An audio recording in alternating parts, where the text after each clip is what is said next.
आपका पैसा, आपकी मेहनत, लेकिन क्या वह बैंक में सुरक्षित है? जब बैंक कर्मचारी ही आपकी गाढ़ी कमाई पर डाका डालने लगे तो भरोसे की बुनियाद डगमगाने लगती है। आप देख रहे हैं टीवी 24 न्यूज पर दूसरा पहलू। अब हम बात करते हैं बैंक सुरक्षा के उस खास पहलू की जो आपके खाते में जमा पैसों से जुड़ा है। आपका पैसा, आपकी जिम्मेदारी और बैंक की जवाबदेही।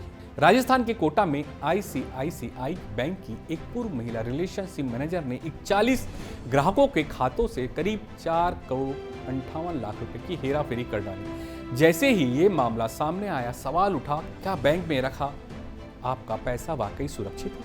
41 खातों से छेड़छाड़, 110 से ज्यादा फर्जी ट्रांजैक्शन, 31 ग्राहकों के एफडी तोड़कर निकाले गए 4 करोड़ 34 लाख रुपए 40 खातों में बिना अनुमति ओवरड्राफ्ट सुविधा चालू कर दी गई। यह सिर्फ एक शाखा की कहानी है, लेकिन ये हर उस ग्राहक के लिए चेतावनी है जो बैंकिंग सिस्टम पर आंख मूंद कर भरोसा करता है। अगर बैंक डूबा तो क्या मिलेगा? भारत में डिपॉजिट इंश्योरेंस गारंटी DICGC के तहत हर ग्राहक को अधिकतम 5 लाख रुपए तक की गारंटी दी जाती है। इसमें savings, fixed deposit, current account सब शामिल है। तो समझ लीजिए, अगर बैंक भी डूब जाए तो 5 लाख रुपए से ज्यादा की रकम का कोई भरोसा नहीं। क्यों होता है ऐसा फ्रॉड? इस तरह के बैंकिंग फ्रॉड का मूल कारण है कर्मचारियों पर अपर्याप्त निगरानी, KYC में लापरवाही, ग्राहकों की अनजानी या लापरवाही और सबसे अहम टेक्नोलॉजी का दुरुपयोग। ग्राहक कैसे खुद करे सुरक्षित? 2 फैक्टर ऑथेंटिकेशन जरूरी। लॉगिन के लिए मजबूत पासवर्ड रखें। हर बार OTP जरूरी बनाएं।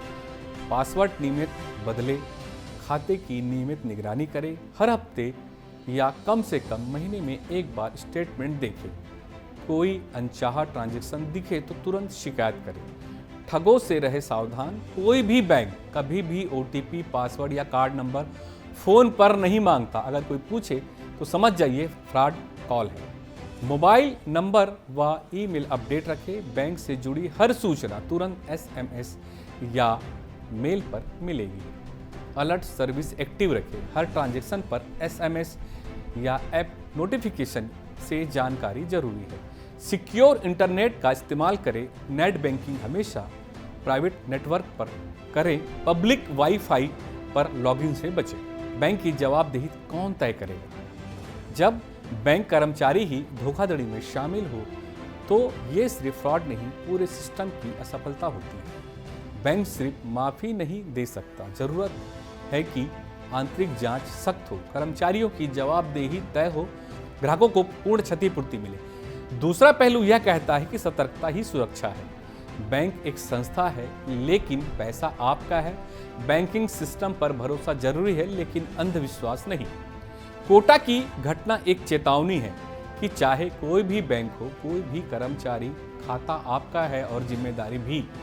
पैसा कमाना कठिन है, उसे सुरक्षित रखना और भी जरूरी है।